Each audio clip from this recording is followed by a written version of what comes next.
Hey everyone from United Airlines at McCarran International Airport in Las Vegas. Zinny62 on YouTube, giving you the first of what will be a number of vlogs specifically devoted to what could be called a recap of CES 2018. And first of all, I want to talk about what I call the internationalization, or I should say the further internationalization of tech. CES has always been known as, at least for the last 9 years that I've attended it, a place where the world comes together to present its products, and entrepreneurs come to show off what they are building that they believe will be the next Apple or Google or IBM or Intel that catches fire in someone's garage and becomes huge.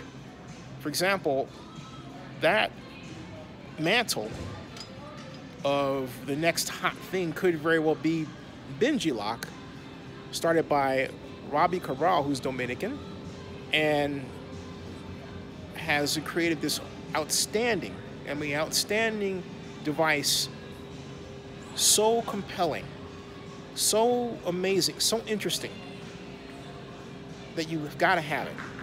It's a lock that can be released with a standard key, or, that's right, with your fingerprint. Fingerprint technology.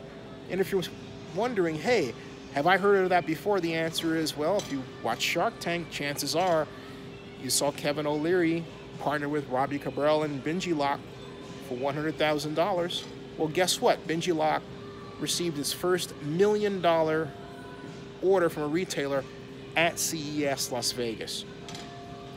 Or it could be any one or several of firms that were at Eureka Park in Sands Expo that come from France and were in the French area, or Italy and were in the Italian area, or Israel or in the Israeli area, and so on and so on and so on. It's a hive of activity, of tech activity. It's exciting what's happening in Eureka Park. It's really become the place to be in Sands Expo, in so much as these are the bootstrapped entrepreneurs that make it. And then with Bingy Lock, they started at Sands Expo Eureka Park. Then last year, then this year they moved upstairs. They actually had two booths, one in Eureka Park downstairs and the other in the Sands Expo upstairs, which means they were moving on up. Upstairs, there were more and more small firms that had obviously become so well financed, they were able to afford great looking booths, like Vancell, for example, which is the maker of wearable devices. And I've interviewed them and their founders and staff people for, I believe now, this is my third year going. CES has startup entrepreneurs who work hard to the point where some of them almost go homeless or work or live out of their cars, trying to establish the dream of creating their own company, building their own product, selling their own product, and making their lives, not just their lives better, but everyone else's through what they produce.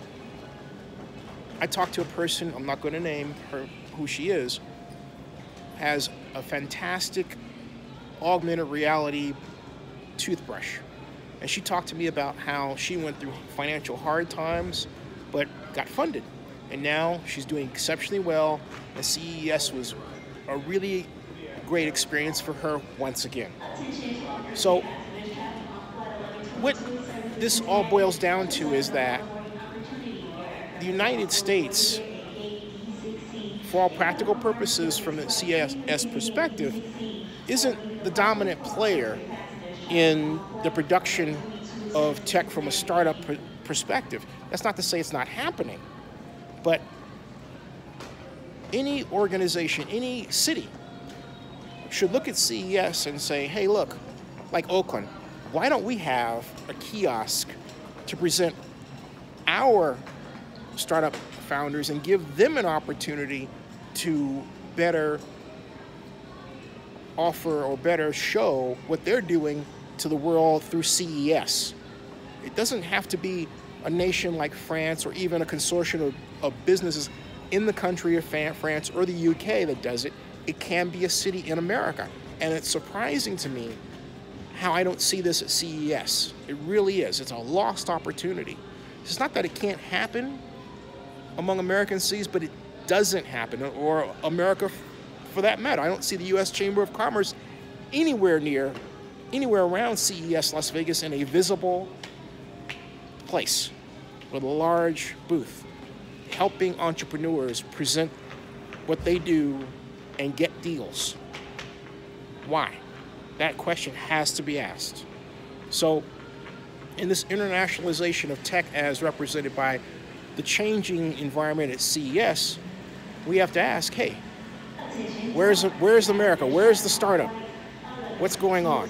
I'm not saying that American startups are not there. No, I've interviewed a number.